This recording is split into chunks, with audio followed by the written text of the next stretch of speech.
ये छोटा लड़का नुकीले वैम्पायर दांत उगा लेता है। सिर्फ एक दहाड़ से वो बूढ़े चमगादड़ को 10 मीटर दूर उड़ा देता है। बूढ़ा चमगादड़ गुस्से में दहाड़ता है और एक पत्थर उठाकर लड़के पर फेंकता है, लेकिन वो एक ही मुक्के में चकनाचूर हो जाता है।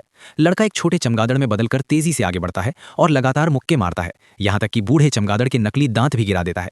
असल में ये लड़का अपना 5वां जन्मदिन मना रहा था, लेकिन अचानक उसकी माँ ने उसके परदादा को बुला लिया। ये सुनते ही ड्रैकुला बेचैन हो गया। उसके पिता को हमेशा इंसानों से नफरत रही है। अगर उन्हें पता चल गया कि उनकी बेटी ने एक इंसान से शादी की है और एक इंसानी बच्चा भी है, तो ये बहुत बड़ी समस्या बन जाएगी। इसलिए ड्रैकुला ने सबको राक्षसों का भेष धारण करने को कहा और इस तरह ये दृश्य सामने आया। आप कभी अंदाजा नहीं लगा सकते कि वे सब भेष में थे।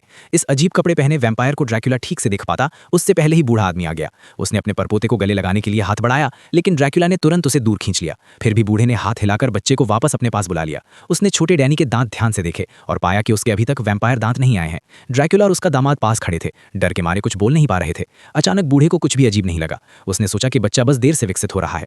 डैनी के दांत निकलवाने के लिए उसने उसकी पसंदीदा बिल्ली को राक्षस में बदल दिया।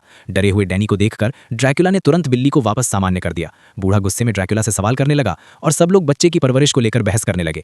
छोटा डैनी दुखी होकर पार्टी छोड़कर चला गया। उसकी दोस्त छोटी भेड़िया लड़की उसे दिलासा देने के लिए पीछे पीछे गई। ये सब बूढ़े चमगादड़ ने देखा, जिसे इंसानों से नफरत थी। उसने दोनों बच्चों को पकड़ लिया और कहा कि डैनी कमजोर है। भेड़िया लड़की ने तुरंत उसे काट लिया, लेकिन उसने उसे जोर से जमीन पर पटक दिया। अपनी घायल दोस्त को देखकर डैनी बहुत गुस्से में आ गया। उसके वैम्पायर दांत निकल आए और उसने जोरदार दहाड़ लगाई, जिससे बूढ़ा चमगादड़ दूर जा गिरा। बूढ़ा चमगादड़ चिल्लाया और बाकी चमगादड़ों को बुला लिया। तभी डैनी की माँ और परदादा वहां पहुंचे और उन्होंने देखा कि डैनी बूढ़े चमगादड़ को हरा रहा है। वो ड्रैकुला की वंशावली के अनुसार एक ताकतवर वैम्पायर बन चुका था। सबको डैनी पर गर्व हुआ। तभी बहुत सारे चमगादड़ वहां आ गए और पूरा परिवार लड़ने लगा। डैनी ने शानदार तरीके से लड़ते हुए लगभग सबको हरा दिया। ड्रैकुला आगे बढ़ा। उसने खूबसूरती से घूमकर ऐसा लगा मानो समय रुक गया हो, और वो गर्व से आगे बढ़ गया। उसकी उंगली चटकाते ही सारे चमगादड़ आपस में टकराकर गिर पड़े। मेवे से एक छोटी चूहिया बनकर चमगादड़ों को डराने लगी। फिर उसने अपने दिमाग से पत्थरों को नियंत्रित करके उन्हें भगा दिया। सब लोग खुशी से जश्न मनाने लगे। देर से पहुंचा दामाद भी उत्साह में अपनी ताकत दिखाने लगा। तभी कुछ चमगादड़ों ने अचानक हमला करने की कोशिश की, लेकिन वो सफल नहीं हुआ, क्योंकि बूढ़े ने उन्हें रोक दिया।